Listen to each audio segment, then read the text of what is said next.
The north field set in Riverbend Springs.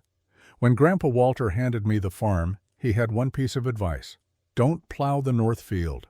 Riverbend Springs was a peaceful place, rolling hills, creeks winding through green meadows, and fields that stretched out like a painter's canvas. I'd just arrived to take over Grandpa's legacy, but his advice lingered in my mind.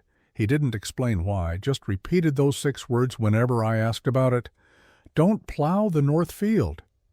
At first I thought it was just a superstition. After all, it was a beautiful piece of land, and it seemed like a waste to leave it barren. Sure, it hadn't been worked for years, but it had rich soil, the kind every farmer dreams of.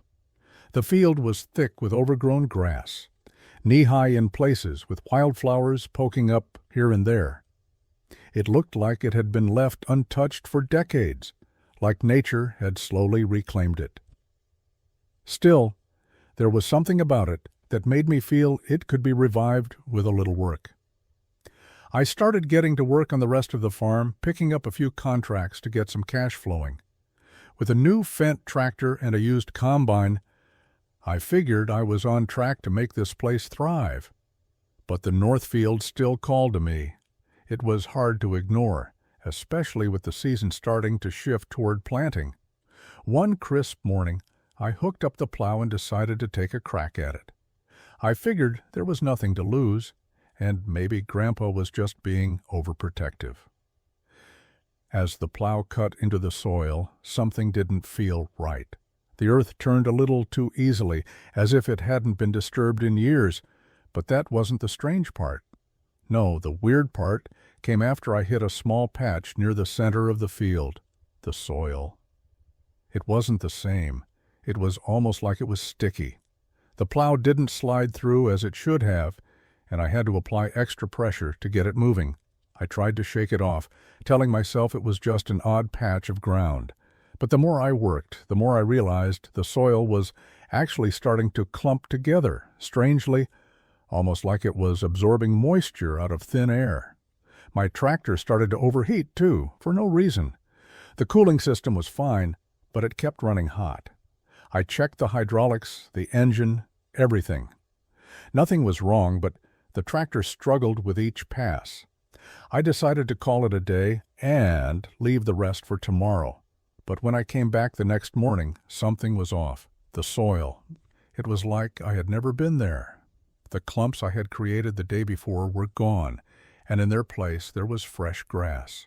Short, not as thick as before, but covering the ground like the land had healed overnight. It wasn't the tall, wild grass that had grown there before, but the field was far from empty. The soil was still firm, but it looked like the land had just covered itself up, as if trying to erase all signs of what I had done. I couldn't understand it. I had spent hours working the ground, but now it seemed like none of it had happened. I tried plowing again, but the tractor slipped more than before, and the soil still felt oddly resistant. The compacted spots from the day before, they were gone. The land had practically reset itself, covering over any trace of my work. That's when I started to feel uneasy. I called Grandpa. When he answered, his voice was tight. "You plowed it, didn't you?" I told him what I'd found, and his silence on the other end told me everything I needed to know. "That field was never meant to be worked," he said. "It was part of an old research project, some government experiment. They used it for testing soil treatments, chemical treatments that no one ever finished. I thought I could just leave it alone and keep getting paid, but once you stir it up, that's it. The soil reacts. It's like it's been waiting for someone to disturb it." He went on to explain how the researchers had left the land in a state that was unstable, to say the least. The soil treatments had altered the ground in ways that couldn't be reversed. Plowing it only triggered the soil to begin reacting, pushing out the chemicals that had been buried in the dirt. Now I had no choice. The north field was dead. It was a mess that couldn't be fixed. Not with a plow, not with a tiller, not with anything. I fenced it off, posted a sign, and made sure no one would go near it again. The rest of the farm was fine, The other fields thrived, my animals were healthy, and the crops were good. But that patch of land, it was a constant reminder. Whenever I passed by, I could feel the weight of Grandpa's warning. Something about that soil was unnatural, and I'd made the mistake of disturbing it. So I keep my distance. I'll plant everywhere else, harvest all the crops I need, but the North Field? That's one place I'll never touch again.